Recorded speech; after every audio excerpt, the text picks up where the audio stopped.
Today we are going to talk about I guess you could say, area model for fractions. I don't know exactly uh, the name of it, but basically drawing fractions into some sort of shape to help you visualize them. So one way is doing it a rectangle. You can also do a circle. It depends on what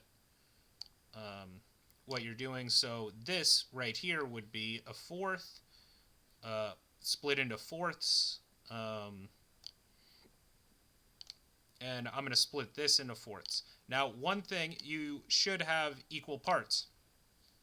Obviously, so each of these are 1/4. When we're drawing, we're not going to be perfect in our drawing. So that's important to realize, because this is a good method for, I guess, looking at different fractions visually, but it's not really a good method for figuring out like fractions. And I will try to expand on that in a little bit.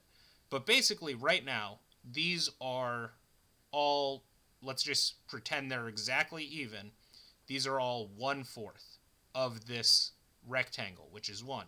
And over here, these are all 1/4 of this circle, right? Now, what I can do, let's say that I will just change this to blue here. And let's say I am filling in just this one. So right here in the blue, we have 1/4, right? This is filled out. Okay, the rest would be 3/4 that are not filled out, right? And so anytime that you have a part filled out, that part plus whatever is not filled out are always going to equal 1, right? So 1/4 plus 3/4 equals 4/4. So that is 1.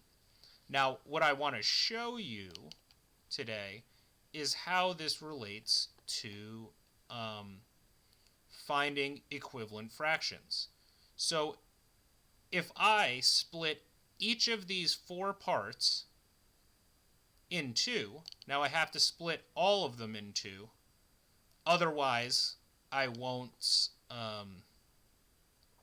the fraction won't work because they have to be equal parts. So if I split 1 in 2, you have to split all of them in 2. Now we have 8 pieces. And we had 1/4 filled out before, but now of 8, we have 2 eighths filled out, right? 1, 2 now are filled out. Okay, so 1/4 equals 2 eighths. Now, I could also split this again. Split these again in half. And now, this would be 1, 2, 3, 4, 5, 6, 7, 8. So this would be 16, right? Because there's 2 rows of 8. So this would be 16, and there are 4 sixteenths. Okay? And I could keep doing this. I could split this up again. I could cut these in half again, and then it would be 8 32nds, 16 64ths. I could just keep going, keep doubling, or I guess cutting each square in half. Now, the reason that this works, I can show you mathematically how it works. So we have 1/4. Now, if I multiply 1/4 by 2/2, what do I get? Now, 2 over 2, remember that any number over itself equals 1. And what happens when you multiply by 1 is that the value stays the same of the number that you're multiplying by 1.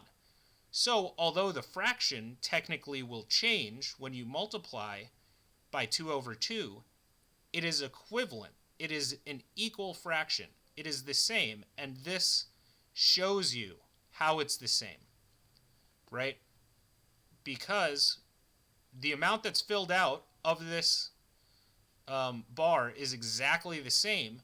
All we did was change how many pieces it's split into. So 1 times 2 is 2. 4 times 2 equals 8.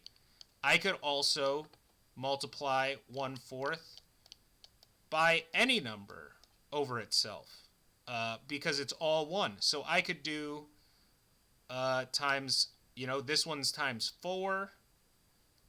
I could do times 100 over 100, technically. And that would give me 100 over 400, which would also be equal to 1/4, right? So really, there's an infinite number of fractions that are equal to 1/4. You're just multiplying them by, I guess, really the top and bottom by the same number, and then it will be an equivalent fraction. Now, I wanted to mention that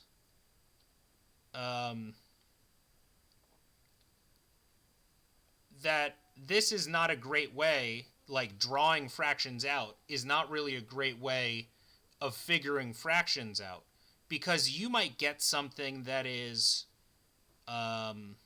let's say 7/16. Now, 1/2 would be equals 8/16, okay?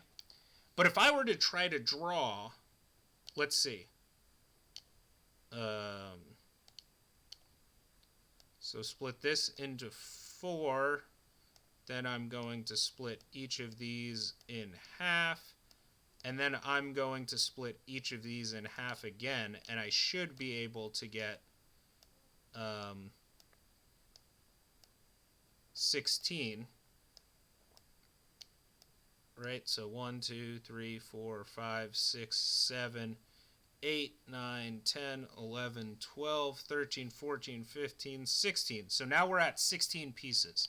Now if I were to take 7 pieces, 1, 2, 3, 4, 5, 6, 7, okay, right here, I would say, oh, that's not really even, like, if I were to look at this line right here, this is what I drew as 7, okay, 7/16. I would be like, well, that's not even that close to a half. Now if I counted from this side, 1, 2, 3, 4, 5, 6, 7. Now I'm at this line, okay? This right here, if I looked at this, I would be like, oh, that's about half, right? So maybe I would say 7/16 equals 1/2 because it kind of looks like that. And the reason it looks like that is because I'm not perfect at drawing these fractions. So you shouldn't draw them to try to figure out like what a fraction might be equal to, because certain fractions might look like they're equal when you draw them out imperfectly, but in fact are not equal. And you really have to do the math to figure out what is equal and what is not. So this is a good way to show how equivalent fractions work, but really you have to do this multiplication to figure out if fractions are actually equivalent. All right, well, hopefully that is helpful.